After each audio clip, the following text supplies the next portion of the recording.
বৃষ্টি স্নাত সন্ধ্যায় সবাইকে শুভ সন্ধ্যা। সন্ধ্যায় বৃষ্টি হবে আর চা খাবো না তা তো হবে না। কি আর করা, আমি আর আম্মু বাসায়, তো আম্মু বলল চা খাবে। আমি বললাম আম্মুকে, ঠিক আছে আম্মু, আমিও যেহেতু চা খাবো তাহলে আজকের চাটা আমি নিজে হাতেই বানাই। তো আমি চা বানাতে চলে গেলাম। পানি ফুটলো, পানি ফোটার পরে আমি চায়ের পাতা দিয়ে দিলাম। আম্মু আবার রং চা খেতে পছন্দ করে, তো এই আম্মুর জন্য আমি লেবু চাটা রেডি করছি।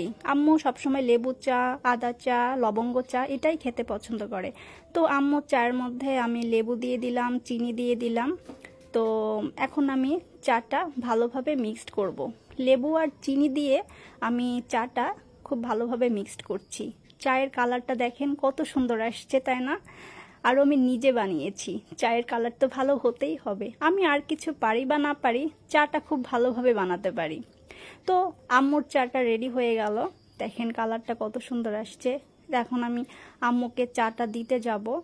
আম্মুর চা যেহেতু রেডি হয়ে গিয়েছে, আম্মুর চাটা আমি এখন দিয়ে আসব।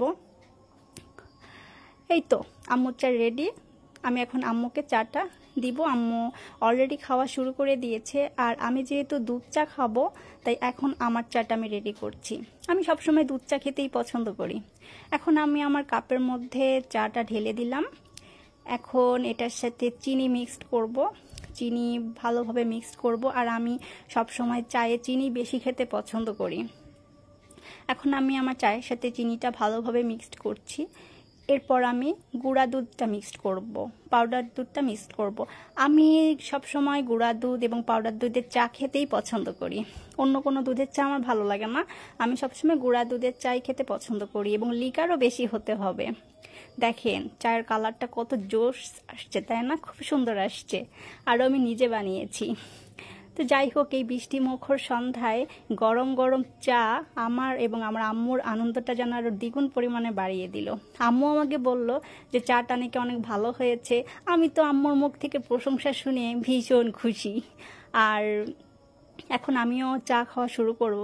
তো যাই হোক, আজকে বৃষ্টি স্নাত সন্ধ্যার চায়ের আনন্দমুখর মুহূর্তটা আপনাদের সাথে শেয়ার করলাম। দেখা হবে আবার নেক্সট ভিডিওতে।